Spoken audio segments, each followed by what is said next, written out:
Hey there, truth seekers. Lance Smith here, and welcome to a special Easter edition of the Bible Difficulties and Answers podcast. Let me ask you something right out of the gate. What do you do with an empty tomb?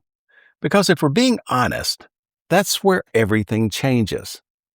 This Easter, I just want to slow things down for a few minutes and sit with you in the greatest moment in human history, not rush past it, not just check the holiday box, but really let it sink in.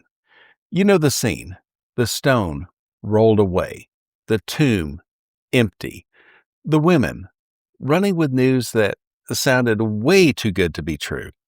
And if you've ever read the resurrection accounts in Matthew, Mark, Luke, and John, you may have noticed something.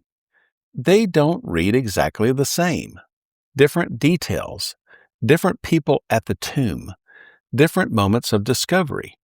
And for some people, that creates tension. But you already know that's exactly where we do our thing on this podcast. We don't panic. We don't gloss over it. We lean in. Because what looks like contradiction at first glance usually turns out to be something much better: harmony. The Gospels aren't four identical police reports.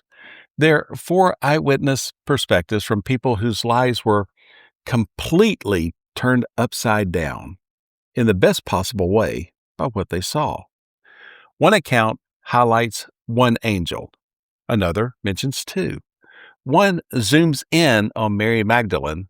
Another pulls back to show the group. That's not conflict. That's depth. That's texture. That's exactly what you'd expect from real people describing a real event from different vantage points. In fact, we've seen this before, haven't we? Think about the manna in the wilderness. Exodus says it tasted like honey. Numbers describes it like fresh oil when it was prepared. Which one is it? Both. Same substance, different perspective, no contradiction, just a fuller picture.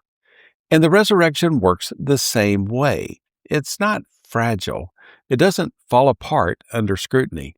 It actually gets stronger the closer you look. But here's where this stops being just a discussion and starts hitting home. Because the resurrection isn't just something that happened, it's something that still matters.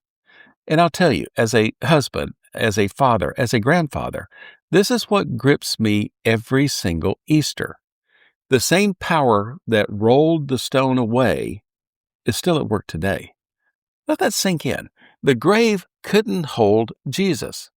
And whatever grave you might be staring at right now, fear, grief, addiction, a strained marriage, a prodigal child, a diagnosis you didn't see coming, that doesn't get the final word. Death doesn't win, because Jesus walked out of that tomb. And because he did, your story isn't over either. That's Easter. Not just colored eggs, not just candy with the grandkids, and hey, I'll be doing my fair share of that too. But something deeper, something unshakable. The resurrection is the answer to every difficulty. It's proof that God specializes in turning Friday's despair into Sunday's victory. It's the guarantee that broken things don't stay broken, that tears don't last forever, that hope is never wasted. So here's my simple Easter challenge for you. Find a quiet moment, maybe early Sunday morning, before everything gets busy. Open your Bible to Luke 24 and read it out loud.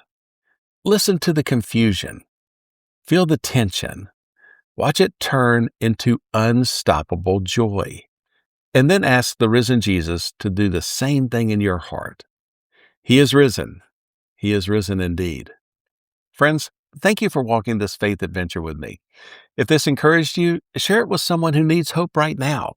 And as always, keep diving into the Word with us. New episodes drop every Tuesday and Friday, where we tackle the tough questions so your faith can stand strong. Until next time, this is Lance Smith reminding you the tomb is empty, your future is full, and the greatest adventure is just getting started. Happy Easter. Now, go live like the resurrection is true, because it is. See you in the next episode. God bless you.